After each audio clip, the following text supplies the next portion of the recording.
Hi guys, pag nasa side ka tapos ganito yung cup mo, dapat attentive ka sa paligid mo kasi yung mga nakausling pipe na ganyan, pwede kang tamaan. Wala.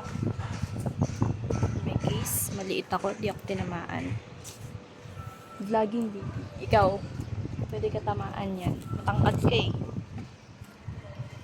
Lagi ako nadadali ng ganyan. Pag nasa side.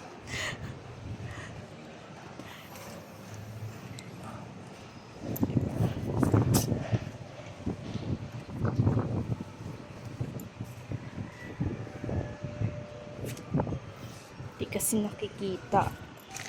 Okay na ako dito. Ikaw.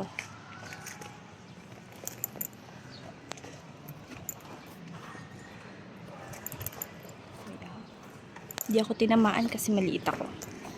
Pero kung tumangkad-tangkad ako, for sure, nasa pool na naman ako.